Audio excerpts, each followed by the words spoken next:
बात करेंगे। अंशु अवस्थी जी, आज खुश तो बहुत होंगे आप।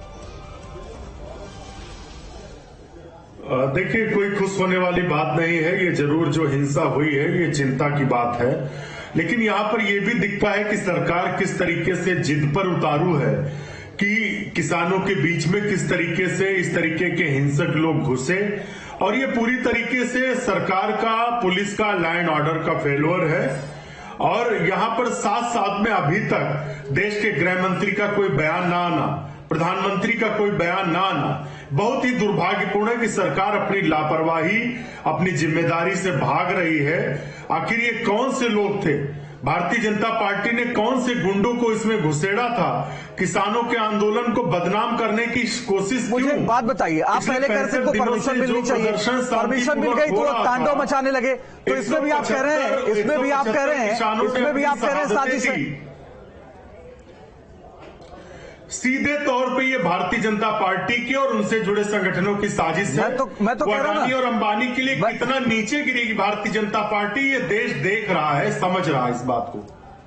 मुझे एक बात बताइए अंशु अवस्थी जी, 1 मिनट हो गया आपको बोलते हुए, एक बार भी आपके मुंह से नहीं निकला कि जिन्होंने जो किया वो निंदनीय है, उसकी आप निंदा करते हैं। एक बार भी आपके मुंह से नहीं निकला, एक बार भी नहीं निकला। में ही कहा, मैंने ओपनिंग डिबेट में इस बात को कहा कि जो चिंताजनक हो जाना सर, दिल्ली की सड़कों पर तांडव मचा, इतने लोग हंस गए वहां पर, इतने लोग हंस गए वहां पर। के प्रति सरकार संवेदनशील क्यों नहीं है, ये सबसे बड़ा विषय। आपके मुंह से एक शब्द ये नहीं निकल रहा है कि आप निंदा करते हैं। किसानों के आंदोलन को बदनाम करने की बीजेपी की साजिश है। बीजेपी के गुंडे किसानों के आंदोलन में घुसे। मुझे आप बताइए, जब 65 दिन से किसान शांतिपूर्वक प्रदर्शन कर रहा था, तो आखिर ऐसी कौन सी वो थी कि किसानों की तिरंगा यात्रा में इस तरीके से होता? किसानों की किस तरीके से पिटाई की है दिल्ली की पुलिस ने, आपने देखा है वो।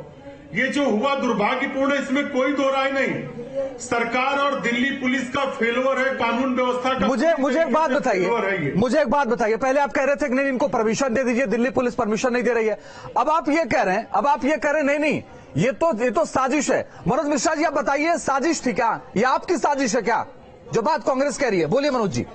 कि निर्भया की जब घटना हुई थी, पूरे दिल्ली के लोग सड़कों पर निकल आए थे। देखिए, उस लॉ एंड ऑर्डर को अंजीत जी संभाला था। कांग्रेस के बाद कांग्रेस पर हम इसलिए में ऐसा कैसे हो गया, ये सबसे अंजीत जी, कांग्रेस पर हम इसलिए प्रतिक्रिया व्यक्त नहीं करेंगे कि इनका दिवाला निकल गया, दिमागिया तौर पर ये दिवाला हो गए, इनका दिवालियापन जाहिर हो रहा है कि ये किसानों के आंदोलन के कंधे पे बंदूक रख के देशद्रोहियों का साथ दे रहे हैं। आज की घटना लोकतंत्र के इतिहास का काला धब्बा है, और जो भी इसकी भर्त्सना नहीं करेगा, निंदा नहीं करेगा, उसे शामिल माना जाएगा। और लोकतंत्र के इतिहास में ये काला धब्बा है जी, लाल किला की प्राचीर पर तिरंगे के अलावा कोई और झंडा फहराया गया और दिल्ली के अंदर अराजकता फैलाई गई। इसके लिए जहां अराजकता तो जिम्मेदार है, वैसे ही जिम्मेदारी कांग्रेस और विपक्षी दलों की बनती है, जिन्होंने ये कहा था कि देश में किसानों के आंदोलन में कोई गड़बड़ी नहीं होगी। अब इनको शर्म नहीं आती है, कहते भाजपा के घुस गए थे। तो आप क्या कर रहे थे? आंदोलनकर्ताओं क्या काम था? भारतीय जनता पार्टी ने हजारों आंदोलन देश के अंदर किए हैं, पश्चिम बंगाल में कर रहे, पूरे देश में किए। जवाब दीजिए। ये घटना अराजकता हुई हो, बोलिए अंशु अवस्थी, अराजकता फैलाते हैं आप लोग, तौर पर है ये भर्त्सना की। आप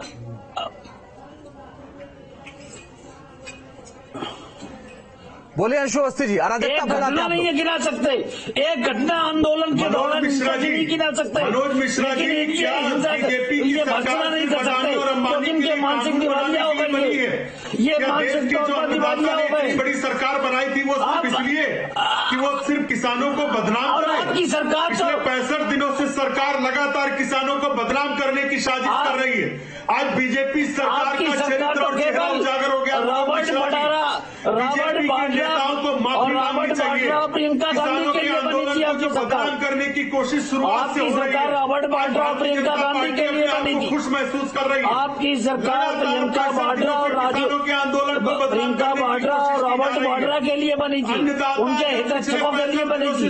आपने 70 साल देश लूटा है, उसके लिए आपकी जिम्मेदारी बनती है। आंदोलन और यात्रा में घुस गए, जो लगातार अन्नदाता तुमने क्या किया? कांग्रेस ने क्या किया अन्नदाताओं के लिए? कांग्रेस बताए कि अन्नदाताओं के लिए क्या किया? अरे सर, कांग्रेस ने क्या किया, बीजेपी ने किया? आज सवाल यह है ही नहीं। आज तो सवाल यह है जो दिल्ली की सड़कों पर हुआ वो शर्मसार करने वाला है। बात उस पर क्यों नहीं करते?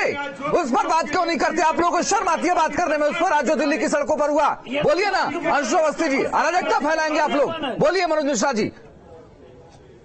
भारतीय जनता पार्टी की सरकार जिम्मेदार है इस अराजकता के लिए।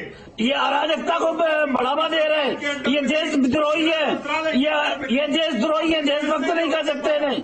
ये सत्ता के लालच में देश को खंड खंड कर चुके हैं और फिर सत्ता के लालच में देश को खंड खंड करना चाहते हैं। ये खालिस्तानी तत्वों के साथ खड़े, ये देश विरोधी तत्वों के साथ खड़े, ये देश के गद्दारों के साथ खड़े, जो लाल किला पर तिरंगा की जगह कोई दूसरा झंडा फहराते हैं उनके साथ खड़े। मनोज मिश्रा जी, आज बीजेपी का चरित्र और चेहरा उजागर हो चुका है। ये द्रोही है, ये अन्नदाता नहीं हो सकते और इनको पूरा देश अन्नदाता नहीं मान सकता।